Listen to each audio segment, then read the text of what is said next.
Police को ये बात पता था कि इनके साथ, ये लड़की के साथ वो कांटेक्ट करता था बीच बीच में।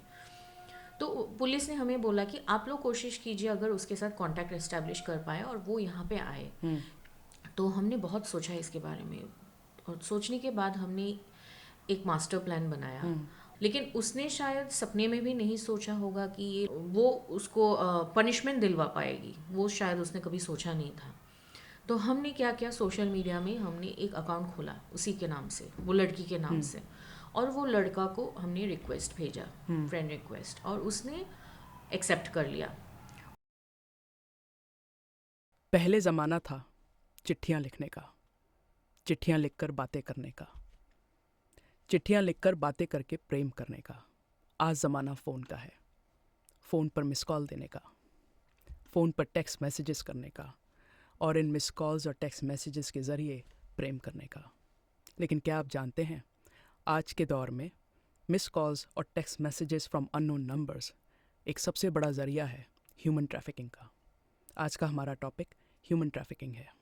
इस एपिसोड के लिए हम पहुँचे गुवाहाटी असम, जहाँ मिली हमें हमारी आज की गेस्ट प्रेरणा सांकाकोते जी। प्रेरणा जी पिछले 15 साल से कई एनजीओ में काम कर चुकी हैं। करंटली वो Assam centre of rural development में एग्जीक्यूटिव डायरेक्टर की पोजीशन पर निर्धारित हैं।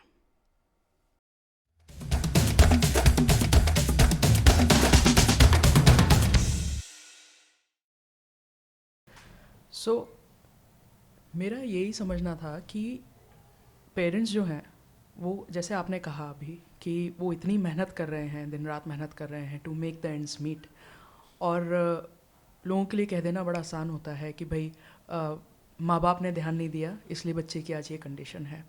लेकिन हर फैमिली की कहानी अलग होती है, और अक्सर पेरेंट्स बच्चे की नीड्स को कॉम्पनसेट करने के लिए उसको फ़ोन दे देते हैं, लेकिन शायद भोलेपन में ये रियलाइज़ नहीं कर पाते कि इसके प्राइसेस भी हैं पे करने के लिए। सिर्फ इतना ही नहीं है कि वो सोशल मीडिया को देख के बिगड़ रहे हैं, शायद काफ़ी बड़े प्राइसेस पे करने पड़ सकते हैं। तो बहुत केयरफुल रहने की ज़रूरत है। जो आप अभी ये केस हमें बता रहे थे, इसका निष्कर्ष क्या था, इसका एंड रिज़ल्ट क्या हुआ? आई वांट टू हियर कि क्या ये सक्सेस स्टोरी में तब्दील हुआ, क्या इसमें कोई विन थी, या अभी भी हम सिस्टम से फाइट कर रहे हैं? जैसे कि मैं बता रही थी, हमें जब पता चला हमने एफआईआर लॉन्च करवाया, और काफ़ी हमें परसू करना पड़ा केस को, क्योंकि एफआईआर लॉन्च करने के बाद भी पुलिस ने इनिशियली कुछ एक्शन नहीं लिया था। जी। तो हमने सीआईडी को चिट्ठी लिखा, हम मिले सीआईडी हेडक्वार्टर्स में गए, उनको बताया कि ये हुआ है, तब जाके थोड़ा केस में एक फोर्स आया, और हमें ये बताया उन्होंने कि आप लोग कोशिश करो, क्योंकि वो जो लड़का है वो ऑलरेडी मतलब हमारे हाथ में आने के लिए अभी इतना आसान नहीं होगा, क्योंकि उसके बारे में हमारे पास इतना जानकारी नहीं है तब तक। और उसके उसके बारे में खाली जो जानकारी उनके पास था या हमारे पास भी था, वो था कि वो उसका एक कांटेक्ट नंबर था जहाँ पे वो लड़की कांटेक्ट करती थी उनके साथ, उसके साथ। तो उसी कांटेक्ट को पुलिस ने ट्रेस करने की कोशिश किया, लोकेशन, और पता चला कि वो अभी भी बॉम्बे में ही है। तो शायद वो ये काम बहुत सालों से कर रहा है, और पुलिस के पास शायद उतना जो मैन पावर हो या रिसोर्सेज हो, वो शायद उस वक्त वो, उन्होंने जो हमें बताया कि हम वहाँ पे उसको ढूंढ के लाने से अच्छा है आप लोग अगर देख सकते हो कि उसको यहाँ बुलाने के लिए, क्योंकि तब तक उनको ये मालूम था, पुलिस को ये बात पता था कि इनके साथ, ये लड़की के साथ वो कांटेक्ट करता था बीच बीच में। तो पुलिस ने हमें बोला कि आप लोग कोशिश कीजिए अगर उसके साथ कांटेक्ट एस्टेब्लिश कर पाए और वो यहाँ पे आए, क्योंकि there are logistical issues, a police team would have to go there, and exact details हमें नहीं था हमारे पास। तो हमने बहुत सोचा इसके बारे में, और सोचने के बाद हमने एक मास्टर प्लान बनाया। और वो मास्टर प्लान था कि जिस सोशल मीडिया प्लेटफॉर्म ने, उस प्लेटफॉर्म को उसने यूज़ किया इसको फुसलाने के लिए, हम वही प्लेटफॉर्म यूज़ करेंगे उसको वापस बुलाने के लिए। उसको पता नहीं था कि हम पुलिस के पास ऑलरेडी चले गए। और एफआईआर एक दर्ज हो गया है। दिस होल टाइम आप उस लड़के से भी कांटेक्ट में थे, आपकी जी ऑर्गेनाइजेशन? हाँ, हम तो डायरेक्टली कांटेक्ट में नहीं थे, वो लड़की कांटेक्ट में थी।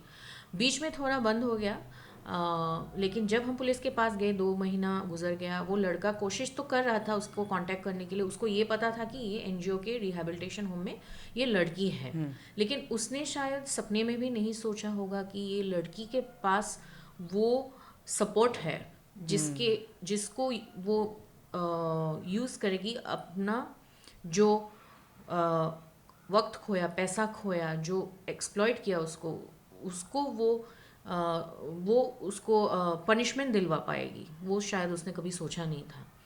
तो हमने क्या किया, सोशल मीडिया में हमने एक अकाउंट खोला उसी के नाम से, वो लड़की के नाम से, और वो लड़का को हमने रिक्वेस्ट भेजा, फ्रेंड रिक्वेस्ट, और उसने एक्सेप्ट कर लिया। और हमने एक कॉन्वर्सेशन शुरू किया उस लड़की और उसके बीच हमने करवाया, और जिसमें धीरे धीरे वो लड़का को लगने लगा कि ये फिर से शायद जो उसका इनिशियल प्लान था कि 1 साल वो एनजीओ में रहेगी, फिर वापस निकल के वो वापस बॉम्बे चली जाएगी, वो लेके जाएगा उसको। तो धीरे धीरे जब बात करने लगा तो हमने उसको पुश किया कि उसका फ़ोन नंबर, अगर वो पुराना नंबर क्योंकि वो यूज़ नहीं कर रहा था, बाद में हमें पता चला, तो नया नंबर शेयर करने के लिए। तो जब नंबर शेयर किया तो उसको हमने पुलिस को उसका नंबर दे दिया। फिर वो पुलिस ने भी ट्रैक करके बताया कि वो नंबर किसी और के नाम पे रजिस्टर, सो वो लड़का मल्टीपल नंबर्स यूज़ कर रहा था। तो हमें बहुत केयरफुल होना पड़ा इस दौरान, ताकि उसको ये भनक ना हो कि there we are cooking up something, he is being cornered and we are trying to catch him. तो हमने इस लड़की को भी एक फ़ोन दिया और मॉनिटर करने शुरू हो गए उसको, और उस लड़के से बातचीत करने को उसको चालू किया। और धीरे धीरे बातचीत के दौरान पता चला कि वो उसको ये विश्वास हो गया कि ये लड़की यहाँ से निकलना चाहती है, क्योंकि हमने उसको ऐसा कहानी बनाने के लिए बोला कि तू ऐसा बात कर कि तुझे यहाँ पे नहीं रहना है, ये एनजीओ में नहीं रहना है, तुझे निकल के ही बॉम्बे जाना है, और तेरे पास तू प्लान कर रही है यहाँ से जाने के लिए, भागने के लिए, तो वो तुझे लेने के लिए आए। तो शायद कहीं ना कहीं वो वीकनेस उसको था, उसको दिखा था कि ये लड़की is a golden opportunity for him to make money, more money. उसका तो वो पेशा ही है वैसे। और इसी दौरान बातचीत के दौरान जो भी कॉन्वर्सेशंस हो रहे थे हम उसका रिकॉर्ड करवा रहे थे, ताकि हमारे पास भी वो इंफॉर्मेशन रहे और हमारे पास भी वो रिकॉर्ड्स रहे, जो अगर बाद में पुलिस उसको अरेस्ट करे तो वो कोर्ट में काम आ सके। लेकिन मेरा एक सवाल ये था, लड़का तो मुंबई से था और लड़की गुवाहाटी से थी, लैंग्वेज इशू नहीं था दोनों में? नहीं, लड़का बॉम्बे में था, वो गुवाहाटी से ही है, वो असम से ही है, असम से बिलोंग करता है, तो लैंग्वेज था, कोई इशू नहीं था। और हिंदी में वो भी बात करती थी, वो सीख गई थी हिंदी वहाँ पे जाके, तो वो लैंग्वेज इशू कुछ नहीं था। और उसने काफ़ी बारी उसको बोला मैं आ रहा हूँ ऐसे करके, वो नहीं आ रहा था बहुत दिन तक। फाइनली जनवरी 2023 में उसने उसको टिकट भेजा कि मैं आ रहा हूँ। उसने बहुत कोशिश की लड़की को बुलाने के लिए कि मैं टिकट करूँगा, तू आ जा बॉम्बे, लेकिन इसने भी काफ़ी उसको मैनिपुलेट किया और वो कन्विंस हो गया। उसने अपना टिकट काट के उसको भेज दिया, फ़ोटो खींच के। और उसकी दौरान उसने उसको और एक बंदे से बात करवाया, और एक आदमी से जो शायद उसका पार्टनर है। उसने बोला कि मैं उनके साथ मैं आऊँगा तुझे लेने के लिए। और जो बातचीत उनके बीच हो रहा था, उसी बातचीत के दौरान एक बार वो लड़के ने, वो ट्रैफिकर ने इस लड़की को एक दूसरे आदमी से बात करवाए, जो उससे पैसा के बारे में बोल रहा था कि लड़की को का फ़ोटो भेज, और कैसा है, क्या स्पेसिफिकेशंस है, उसका डिटेल्स भेज। और उसी पे नंबर, मतलब फिगर डाल रहा था कि I will pay 50,000 for this girl. तो ये कॉन्वर्सेशन भी उसने रिकॉर्ड किया था। मतलब बोली चल रही थी? बोली चल रही थी, एग्जैक्टली, कि 40,000 मैं दूंगा। और ये कॉन्वर्सेशन इसने टेप कर लिया था, and that is something that we kept it. And वो हमने जब फ्यूचर कोर्स ऑफ एक्शन में हमने we submitted all these conversations that transpired between the girl and this trafficker, हमने उस पुलिस को दिया था। और जनवरी को हमने, आई थिंक जनवरी 3 तारीख को वो लड़का पहुंचा, वो गुवाहाटी में पहुंच के वो आदमी के साथ एक लॉज में ठहरा था और that was the day of the operation. तो हम असम पुलिस और सीआईडी के सपोर्ट से उस दिन हमने उसको पकड़वाया। सो वो लड़की के साथ हम गए थे, मैं भी थी, हम एक दूसरी गाड़ी में थे, उसको हमने ऑटो में भेजा बिकॉज कहीं उसको ना पता चले कि वो actually she has a team with her. और बस उसी एन वक्त में मार्केट एरिया में गुवाहाटी में there is a place called Bohista, वहाँ पे वो आया उससे मिलने के लिए ऑटो के पास। पुलिस की गाड़ी भी थी पीछे हमारी गाड़ी भी थी, तो पुलिस वहीं से उसको पकड़ के उसको उठा के लेके गए डायरेक्ट। ही वाज अरेस्टेड और उसका जो पार्टनर था उसको भी वहीं लॉज से उसको उठाया और they were put behind bars. So that was the day of the operation where he was arrested.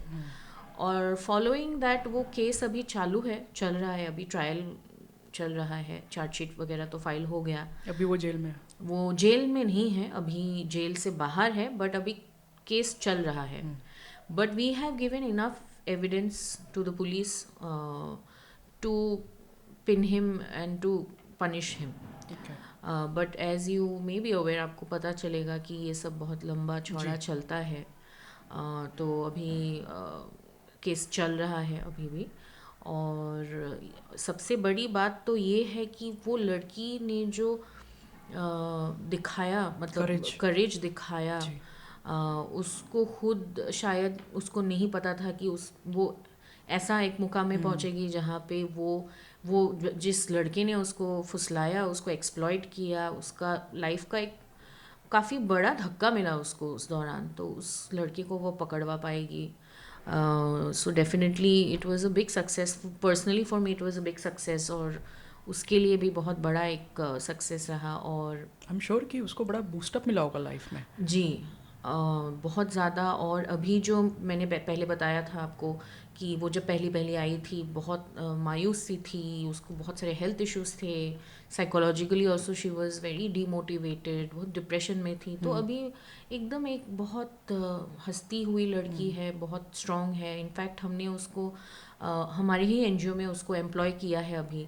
Rehabilitation जो होम है नवजीवन, जहाँ पे हमने उसको रखा था, वहीं पे हमने उसको थोड़ा और ओरिएंटेशन दिया और ट्रेनिंग दे के अभी वहीं पे उसी की जैसी जो लड़कियां हमारे पास अभी आती हैं उनको वो देखती है, उनका देखभाल करती हैं, उनको पढ़ाती है, सिखाती है। That's a success story. हाँ, और उसको हमने जो कॉम्पेंसेशन है, विक्टिम कॉम्पेंसेशन जो मिलना चाहिए हर एक विक्टिम को, वो कॉम्पेंसेशन भी हमने उसको अप्लाई करवाया था। और अच्छा, कोई ऐसा प्रावधान है इंडियन लॉ में कि विक्टिम कॉम्पेंसेशन मिलता है? हाँ, कॉम्पेंसेशन रेप विक्टिम्स को मिलता है, ह्यूमन ट्रैफिकिंग विक्टिम्स को मिलता है, जो बहुत मुश्किल होता है मिलना। अच्छा।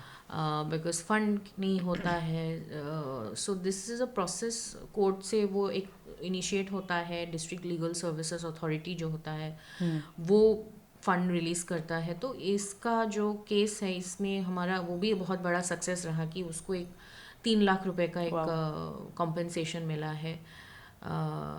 तो वो कॉम्पेंसेशन के पैसा से at least she can start something if she wants. वो अपना कुछ शुरू करना चाहती है, और it's a security for her, financial security जो शायद ढूंढ रही थी वो अपने लिए। वो सिक्योरिटी उसको शायद ये मदद करेगा उसको। बहुत बड़ी चीज़ है। हाँ, बहुत बड़ी बात है, and it's a success story. क्योंकि ऐसी मुझे लगता है सक्सेस स्टोरीज ऐसे केसेस में बहुत कम होती हैं। But I mean hats off to you guys, बहुत मेहनत लगी होगी आई एम श्योर। हाँ, कि घुटने घिस गए होंगे इसमें तो। हाँ, बहुत ज़्यादा। आपने बताया कि जैसे आप उसको ऐसे फील्ड में आपने जाके फील्ड ही कहेंगे कि उसको पकड़ा और उसके साथ जो बंदा था उसको भी पकड़ा। कभी ऐसा हुआ है कि आप फील्ड में गए हों किसी को पकड़ने ऐसे ऑपरेशन में, और आपकी टीम या आपके साथ जो लोग गए हैं वो खुद खतरे में पड़ गए हों? ऐसा हुआ नहीं है, बट थ्रेटनिंग आया है। अच्छा।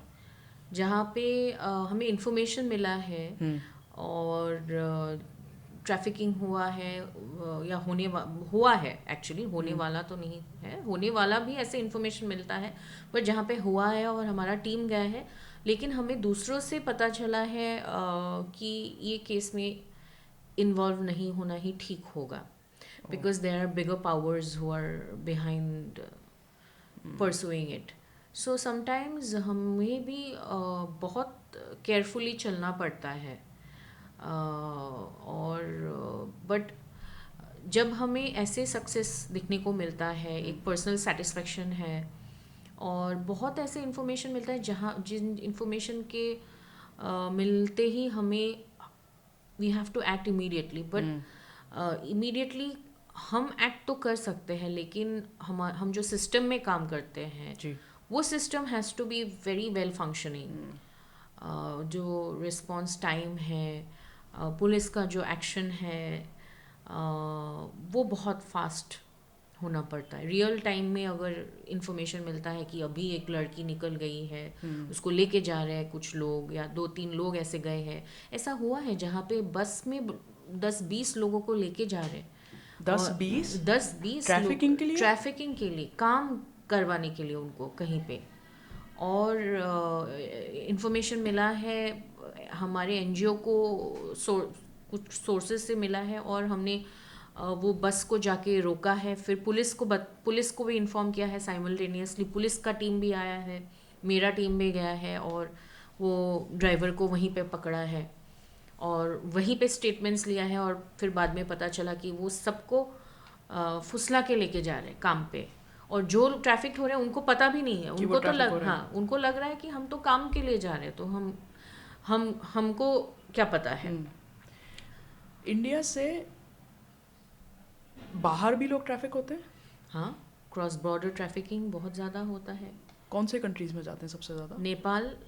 इंडिया से लोग नेपाल जाते हाँ, हैं? नेपाल भी जाते हैं, नेपाल से आते हैं. नेपाल से आते हैं, ये हाँ, इसके बारे में मुझे पता था.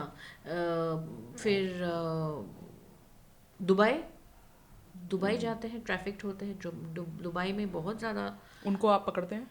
हमारे पास ऐसा अभी तक आया नहीं है. अच्छा. We have not intervene in any case, but हाँ, होता है. इंटर स्टेट बहुत ज़्यादा होता है, जैसे असम से अरुणाचल ट्रैफिक होते हैं. ऐसा एक केस मैं बताना चाहूँगी, जिस केस में अनफॉर्चुनेटली आज तक वो ट्रैफिकर को पुलिस अरेस्ट नहीं कर रहे हैं.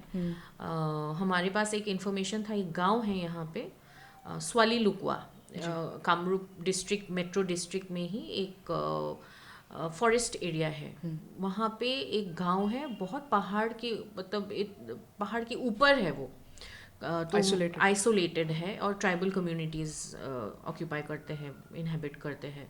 तो मेरा टीम जो है वहाँ पे कुछ प्रोजेक्ट के काम से, कुछ डेटा कलेक्शन के लिए गए थे. तो उसी दौरान पता चला कि वहाँ पे वो गांव में जितने भी बच्चे हैं जो स्कूल गोइंग एज के हैं, करीब 15-20 बच्चे वहाँ से गायब हैं. और घर वालों से जब पूछा तो बोलते हैं कि अरुणाचल गए हैं, क्रिसमस में आएंगे. वो कितनी उम्र के बच्चे थे? 10-12 साल से 17-18 साल तक के बच्चियाँ हैं, बच्चियाँ. और उनको पता नहीं था कि हम ये इन्फॉर्मेशन के बेसिस में हम इसमें कुछ एक्शन लेंगे, क्योंकि उनको लगा था कि वो तो गए हैं, और पता चला उनके ही गांव की 2 महिलाएं ये प्रोसेस में इन्वॉल्व हैं. तो उनको बोला है कि उनको पढ़ाने के लिए लेके गए हैं, लेकिन एक्चुअली उनको अरुणाचल में लोगों के घर में डोमेस्टिक हेल्प का काम करवाने के लिए, या सिक्योरिटी गार्ड. इतने छोटे बच्चे? सिक्योरिटी? हाँ, सिक्योरिटी मतलब जैसे बच्चे देख, सिक्योरिटी गार्ड मतलब जैसे कुछ होंगे सिक्योरिटी ऑलरेडी घर पे, लेकिन और एडिशनल सपोर्ट, बिकॉज लड़के भी हैं, एडोलेसेंट एज के जो लड़के हैं. तो ऐसे लोगों को, बच्चे को लेके जाके वहाँ से मंथली बेसिस में घर वाले को पैसा भेजते थे. तो आई गेस कि घर वालों को तो ये तो पता ही है कि बच्चे पढ़ने के लिए नहीं गए. हाँ, इवेंचुअली पता है. इसलिए हमने जब इन्फॉर्मेशन कलेक्ट किया तो उनको बताया नहीं कि हम एनजीओ से हैं. अच्छा, क्योंकि वो बात करने में शायद कतराते हैं. एग्जैक्टली. और वो इन्फॉर्मेशन लीक अगर होता है तो वो शायद ट्रैफिकर भी अलर्ट हो जाएंगे. तो ये पूरा हमने डिटेल में इंफॉर्मेशन कलेक्ट करके, बच्चों के डिटेल्स, उनके माँ बाप के डिटेल्स, कौन लेके गया है, कब लेके गए, ये सब इंफॉर्मेशन कलेक्ट करके हमने यहाँ पे गुवाहाटी में, गुवाहाटी पुलिस कमिश्नर के ऑफिस में हमने सब इंफॉर्मेशन जमा किया. और एक एफआईआर भी दर्ज करवाया था, और बच्चे को वापस लेके आए जब पता चला कि बच्चे गए हैं और वहाँ उनको भी पता चला, ट्रैफिकर्स को भी पता चला कि इतने सारे बच्चे लेके गए होंगे, ऑलरेडी पुलिस को पता चल गया, तो वो लेके आए वापस बच्चे को और प्रोडक्शन हुआ उनका, चाइल्ड वेलफेयर कमेटी में स्टेटमेंट्स लिया गया, पेरेंट्स का स्टेटमेंट्स लिया गया। अनफॉर्चुनेटली वो ट्रैफिकर को आज तक अरेस्ट नहीं किया। कोई और पॉलिटिकल रीजंस थे या भाग गए वो? भाग तो नहीं गए हैं, क्योंकि हम काफ़ी बारी वो केस को लेके हम वहाँ पे गए हैं, मतलब ये केस को परसू कर रहे हैं और पुलिस स्टेशन भी काफ़ी गए हैं। वहाँ पे जो लोकल थाना है जहाँ पे ये केस दर्ज हुआ था, मैं पर्सनली भी इस केस को बहुत परसू कर रही थी, पुलिस कमिश्नर से भी बातचीत हो रहा था और हमें बस यही रिस्पॉन्स मिला है कि the team will do the needful. और इनफैक्ट वो ट्रैफिकर को अरेस्ट करने के लिए मेरा टीम भी गया था पुलिस के साथ और वो भाग गए थे उस दिन। और अभी ये हमारे पास ये जो पूरा केस है, डिटेल्स हमने लास्ट ईयर आई थिंक अक्टूबर को, 1 साल पहले की बात है, तभी ये पूरा डिटेल्स हमने दे दिया था पुलिस को। और we were really hoping the traffickers would get arrested because police के पास पूरा इन्फॉर्मेशन था, क्योंकि वो बच्चे भी वापस आ गए थे। So we saw no reason why the traffickers wouldn't be arrested. So I think it's just plain apathy. कितने उम्र से कम बच्चे डोमेस्टिक हेल्प के लिए अलाउड नहीं है? 18 years. 18 ईयर्स से कम। लेकिन इससे कम तो बहुत कॉमन है हाउस हेल्प। हाँ, that's the reality. Lot of people, बहुत सारे लोग 18 years की कम उम्र के बच्चे को हाउस हेल्प के लिए एंगेज करके रखते हैं। एंड इस पे मतलब दिस इज पनिशेबल? ये Yes, क्राइम है, पनिशेबल this is है? a crime under the Child Labor Protection Act, Child Labor Act, Prohibition Act. 18 years से कम के बच्चों को कोई भी काम करना अलाउड नहीं है? नहीं, 18 इयर्स के बच्चे को काम करना, वो बच्चे को काम करना अलाउड नहीं है जो हजार्डस ऑक्यूपेशंस में काम करते हैं, जैसे ब्रिक क्लिन हो या फैक्ट्री हो या जो वो- गराजेस हो, होटल्स हो। कहानी आती है ना कि ईंटों के भट्टों में बच्चों भट्टों को में, घुसा दिया हाँ, करते थे क्लीन करने के लिए। हाँ। और कोई बच्चा है, अगर उसके माँ बाप एक दुकान चला रहे हैं और वो वहाँ पे मदद कर रहा है अपने फैमिली की दुकान रन करने में, बट वो स्कूल भी जाते हैं, वो 1 घंटा 2 घंटा के लिए थोड़ा काम करता है, मदद करता है, तो वो it's not punishable. Okay. But children who are engaged in hazardous occupations जो मैंने बताया, लेकिन हाउस हेल्प कैसे हजार्डस है? House help is domestic child labour जो है, अच्छा सो उसको इट्स पनिशेबल ऑफेंस। अच्छा, डोमेस्टिक चाइल्ड लेबर के लिए अलग से जो है कानून है? हाँ, कानून एक ही है, बट वहाँ पे स्पेसिफिकली लिखा गया है। मैंने ये सवाल इसलिए पूछा क्योंकि मैंने देखा है कि यूएस में, and as an immigrant cultural difference रहता है, तो यूएस में समर्स में ना बच्चे लेमिनेट बेच रहे होते हैं और छोटे छोटे बच्चे होते हैं ये, तो वो साइड स्टैंड लगा के लेमिनेट बेच रहे होते हैं और उससे जो पैसा आता है वो अपनी पॉकेट मनी रख लेते हैं। तो मैंने एक बार कह दिया था कि दिस इज़ चाइल्ड लेबर, तो फिर मुझे एक लॉयर ने समझाया कि this does not come under child labour actually. तो इस वजह से मैंने ये सवाल पूछा कि उसके स्पेसिफिक कानून क्या हैं, और आई थिंक इसके बारे में एजुकेशन बहुत ज़रूरी है, क्योंकि मैंने ही इंडिया में देखा है कि भाई 19 साल तो आई डोंट थिंक कोई एज पूछता भी है कि तुम्हारी एज कितनी है। ज़्यादातर घरों में लोग शायद एज नहीं पूछते, बस काम देखते हैं और रख लेते हैं। ओके, जो हमने अभी तक, आपने कई सारे केसेस बताए हमको, मैंने एक पैटर्न ये नोटिस करा कि ज़्यादातर ये cases low income households में है। क्या ये पैटर्न ही है या फिर middle class, higher middle class या अपर क्लास में भी आपने ये पैटर्न देखा है? कौन सा पैटर्न? बच्चे को एंगेज करना घर पे? ह्यूमन ट्रैफिकिंग का इन जनरल? हाँ, low income households are because they are always in need of money, तो उनको ज़्यादा आसान होता है टारगेट करना। हाँ, आसान होता है टारगेट करना। हमारे पास ऐसा कोई अभी तक केस नहीं है जहाँ पे अच्छे घर बात कर, मतलब कंसिडरेबली गुड रेस्पेक्टेबल फैमिली से कोई ट्रैफिक्ड हुआ है। Most of the cases we get are mostly belonging to BPL families, जो बिलो पॉवर्टी लाइन फैमिलीज के हैं। और स्ट्रगल कर रहे फाइनेंशियली। एक शायद एजुकेशन की कमी है, उसका भी वो भी एक रीज़न है। हाँ, एडुकेशन की कमी है। और जो लड़कियों के केस में मैंने बताया जहाँ पे they are looking for security, financial security खाली नहीं, इमोशनल सिक्योरिटी, बिकॉज जो who is they? The girls okay. Girls जो लड़कियां हैं, जैसे भाग जाती है कोई लड़के के साथ, वो लड़का एक्चुअली उसको एक्सप्लॉइट करने की कोशिश कर रहा है। Exploitation is not just the sexual exploitation, उसको कहीं पे काम पे लगा रहा है और वो पैसा कमा रही है, वो पैसा वो ले रहा है। जो मैंने अभी बोला आपको कुछ देर पहले, जहाँ पे वो लड़की तो नाबालिग नहीं थी, बट अगेन इट हैपेंस। अभी ये कॉमन थीम है रनिंग इन दीज केसेस। मतलब मैंने देखा है, ह्यूमन ट्रैफिकिंग हो या जो इलोप करते हैं, चाइल्ड मैरिज का जो डेफिनेशन है, जी। अभी बाल विवाह पे बहुत ज़्यादा गवर्नमेंट जी। फोकस कर रही है। बाल विवाह का कैंपेन लॉन्च हुआ है रिसेंटली।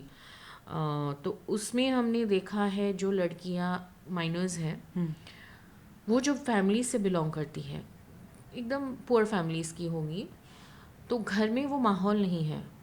जैसे माँ बाप के बीच टेंशन है, पैसा नहीं है घर पे, एक लड़की they are look seeking out, they are seeking out for love, attention, money, security, तो वो सब उनको मिल रहा है कहीं और से। तो that vulnerability is being exploited bye these traffickers. और ये चाइल्ड लेबर की जो आप चाइल्ड मैरिज की जो आप बात कर रहे हो, दिस इज़ नॉट कि 2 बच्चों में शादी हो रही है, दिस इज़ कि एक छोटी बच्ची एक बड़े आदमी के साथ शादी करके हाँ, भेज दी जाती है। भेज दी जाती है। मतलब वही मैं इसमें यही बात समझाना चाहती हूँ कि जो ट्रेडिशनल हम लोग का अंडरस्टैंडिंग ऑफ चाइल्ड मैरिज, बाल विवाह, जो एक बड़ा उम्र का आदमी एक छोटी लड़की से शादी कर रहा है।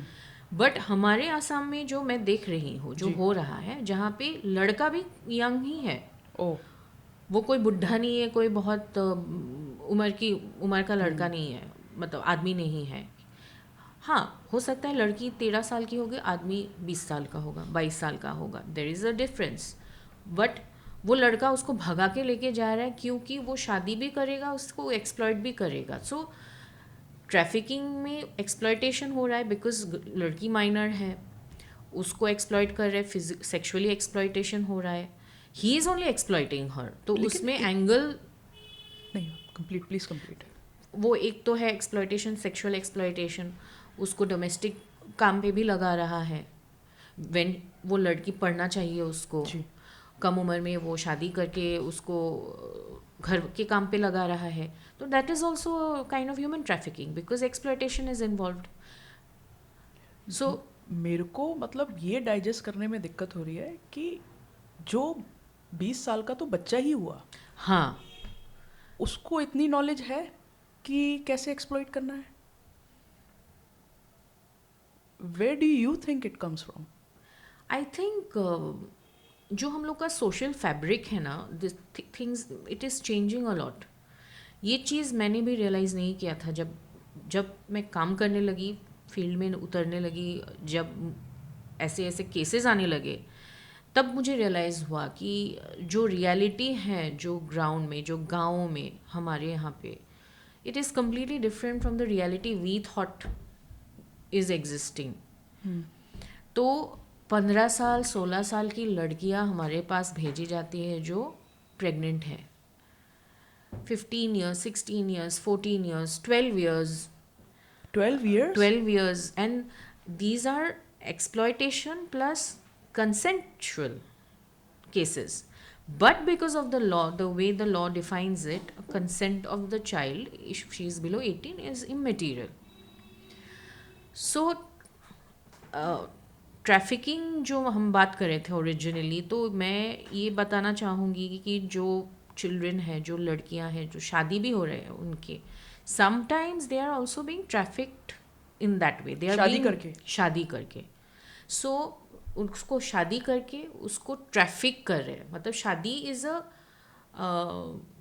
मीडियम और मोड, बिकॉज शादी हो गया मतलब वो सिर्फ एक चोगा है शायद। Exactly, it's a hogwash. तो आदमी उसको शादी करके लेके गया, अभी जब शादी हो गया तो कौन पूछेगा ना उसको, उसके think- साथ वो क्या कर रहा है. Do you think parents know? Parents know. क्योंकि उनको पैसा मिल जाता है शायद. Exactly. Sometimes they know, most of the times they know. And it has social sanction also. Social sanction. Yes. Because गांव में ये अभी अभी जो ये कैंपेन हुआ, बाल विवाह का कैंपेन चला, जी. सरकार ने यहाँ पे बहुत बड़ी एक कैंपेन चलाई पिछले साल, जहाँ पे बहुत लोगों को उठा के जेल में डाला गया, बहुत हंगामा हुआ, तब थोड़ा डर बैठा है लोगों में. Do you think it has helped? It has help to a certain extent, but it has not stopped. अभी भी हम लोग को मिलता है, हर महीने मिलता है, हर 2 दिन में मिलता है केसेस जहाँ पे नाबालिग लड़की कोई लड़के के साथ भाग गई, अपने मर्जी से भागी है, लड़का उसको लेके कोई गुजरात चला गया, कोई साउथ में कहीं चला गया, कोई बैंगलोर चला गया. पेरेंट्स उसको लाना चाहते, लड़की नहीं आना चाहती है, लड़का उसको एक्सप्लॉइट कर रहा है. लड़की को शायद पता है, कभी कहीं नहीं पता, कभी उसको पता है but she doesn't want to come, because उसको पता है कि वापस आके मैं करूँगी भी क्या. वापस आके मैं वही एनवायरनमेंट में जाऊंगी जहाँ पे मेरे पापा मेरे मम्मी को मारते हैं, मेरे पापा की और कोई वाइफ है, या मेरी मम्मी किसी और के साथ भाग गई, जो बहुत होता है. जनरेशनल ट्रॉमा है. जनरेशनल ट्रॉमा है, और फैमिली यूनिट जो है जी. वहीं पे प्रॉब्लम है. जो फैमिली यूनिट है, जो हमें लगता है कन्वेंशनली, हमको लगता है, जो हम लोग अर्बन सिटीज़ से हैं या अर्बन एरिया से, जहाँ पे हमें लगता है कि जो हम बहुत देखते हैं ना, conflict in relationships are causing trauma for children and causing them to seek out. No, the same thing is happening in rural areas also. It's just that they have limited access. They had limited access, now they have more access. तो मेरे ख्याल में कि ये यही देख के बड़े हुए हैं, तो कभी उसके अलावा और कुछ सोचा ही नहीं. हाँ, this was okay. Okay, exactly this was okay. और ऑल्सो क्या होता है, अभी जैसे एक लड़की भाग गई एक लड़के के साथ, वो लड़का उसको शायद 10 दिन से ही जानता हो. A relationship transpired between them 10 दिन. वी हैव केसेस वेयर 10 दिन, हाँ 10 दिन, 1 मंथ, कितने दिन से जानती हो. क्योंकि हमारे पास जो लड़के आते हैं, हम उनको जब काउंसिल करते हैं, कभी कभी हमारे पास भेजते काउंसलिंग करने के लिए.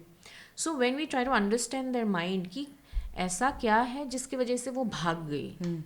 It could be as simple as mummy ने पिटाई की थी, पापा ने ऐसे बात किया था मेरे साथ, मुझे पापा प्यार नहीं करते हैं, दूसरी मेरी स्टेप मदर है, papa is more attach to the step mother, मुझे अच्छा नहीं लगा, तो ये लड़का मुझे अच्छा लगा, उसने बोला चल मेरे साथ, मैं चली गई. बस इतनी सी बात. बस इतनी सी बात. मोबाइल फ़ोन देगा बोला, मैं चली गई. फ़ोन देगा, मोबाइल फ़ोन देगा, तो फ़ोन मिलेगा मुझे, एक नया फ़ोन मिलेगा. और ये मैं शहरों में रहने वाले बच्चों के बारे में नहीं बोल रही हूँ, गाँव में रहने वाले बच्चे, जो हमें ज़्यादातर लगता है तो दे आर वेरी बैकवर्ड. उनको बैकवर्ड है, but they are getting exposure. They have ambitions now. Ambitions now, and which is not wrong. You can't blame them. Yep. Everybody wants a good life. Yep. A good definition of good life is different for everybody. Without proper education, they have ambitions. Exactly. Which is dangerous. Which is dangerous. And that's why it is very important. First and foremost, हम लोग के पास जब ऐसा case आता है, we reach out to the families to understand what is going wrong in the family which is causing these girls to leave. और awareness हम लोग करते हैं, बट अवेयरनेस में ही बात ख़त्म नहीं होगी. सो अभी मेरे शेल्टर होम में, मेरे रिहेबिलिटेशन होम में जितनी लड़कियां हैं, वही हम सिखाते हैं उनको, वो बोलते हैं, because we are trying to give them the best of the facility. Still they are always looking out for something. So what is it they are looking out. So deep down अंदर में they have कुछ एक lack है. What is that lack? That lack is maybe childhood में they didn't get the love and affection of the mother. They are just looking for validation they didn't get as children. जो हम लोग कोशिश करते हैं देने के लिए, but we are not the parents. So that's why that जो हम लोग बोलते हैं ना, counseling is not a appropriate word, but क्या बोलते हैं, trauma informed जो what is exactly trauma, what is what is it causing them the desire to seek out so much. आपने कभी कोई ऐसा केस देखा है जहाँ पे आपको इन्फॉर्मेशन मिली हो, आप विक्टिम को रेस्क्यू करने गए हो, लेकिन विक्टिम रेस्क्यू नहीं होना चाहता था? मिला है, ऐसा केस हुआ है जहाँ पे victim doesn't want to come back because वो उसको फैमिली, उसके पापा के साथ उसका प्रॉब्लम है. This came to us about 6 months ago. ऐसा एक केस विक्टिम के साथ मैंने टेलीफोन में बात किया था एंड हमने बोला था कि तुम आओ, तुम्हें घर नहीं जाना है, तुम घर मत जाओ, हम तुमको तुम जो भी प्रॉब्लम है तुम हमारे साथ शेयर करो. But she was hell bent on not coming back because she doesn't like her father because he is a very strict father. Relatively low income family, not very well to do. And उसने घर पे झूठ बोला कि वो कोई training करने के लिए गई है बाहर, और वो उसकी बॉयफ्रेंड जो है, उसका पसंदीदा कोई लड़का उसको मिला था. वो भी बहुत ब्रीफ एनकाउंटर था वो लड़के के साथ. कहीं पे वो घूमने गई थी उसके रिलेटिव के घर पे, और वहाँ पे कुछ मेला चल रहा था, उस मेले में वो लड़के से मिली थी. और वो लड़के ने उसको बोला कि उनके बीच बातचीत हुआ, और उसने बोला चल मैं तुझे तमिलनाडु लेके जाऊंगा, वहाँ पे मेरे अंकल के बिजनेस है और मैं शादी करूंगा तेरे को. 18 साल होने के बाद हम शादी करेंगे, तब हम लोग एक साथ ही रहेंगे. लेकिन तो उनको ये भी पता है कि 18 साल से कम उम्र में शादी करेंगे तो उनको दिक्कत होगा, दिल गेट इनटू ट्रबल. सो इतना उनको जानकारी है. तो वो बिना बताए घर से वो चली गई वो लड़की.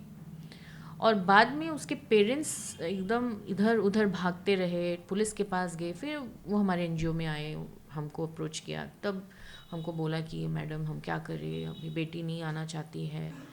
तो तब धीरे धीरे पता चला कि घर का एनवायरनमेंट थोड़ा है ऐसा. सो शायद वो कहीं एक गैप था जहाँ पे वो लड़की को लगता था कि उसके पेरेंट्स उसको समझते नहीं हैं, और उसके पापा with all good intentions may be वो स्ट्रिक्ट थे ताकि डिसिप्लिन कर सके. तो पहले ज़माना था कि हम लोग भी ऐसे बड़े हुए पिटाई खा के, अभी हम ऐसे तो पिटाई मिलने से तो हम भी कभी के भाग ही जाते. So I think times are changing and it is not just the in the metropolitan cities that children are increasingly becoming going through a lot of psychological problems, but I think in rural remote areas the problem is much bigger than we think it is. I think आजकल शायद मजाक उड़ा दिया जाता है बच्चों का कि भाई तुम्हारी हम उम्र में तो हम ऐसे पिटाई खाते थे, वैसे पिटाई खाते थे. लेकिन मुझे लगता है कि आजकल के बच्चे they are struggling more than we did, और इसलिए वो एक फ्रजाइल ईगो बहुत बड़ी है. उसमें शायद उनका कसूर भी नहीं है, क्योंकि स्ट्रेस बहुत बचपन से ही शुरू है. हमारे टाइम में शायद स्ट्रेस इतने छोटे एज में नहीं था जो उनकी एज में उनको देखने को मिल रहा है. और I guess social media has a big role to play. Definitely. Thank you for watching the episode. अगर आज आपने इस एपिसोड से कुछ भी सीखा है तो please subscribe the Sunday Monday show, और आपके जो भी सजेशन हैं हमें प्लीज कमेंट्स में बताइए, because we are always listening and travelling.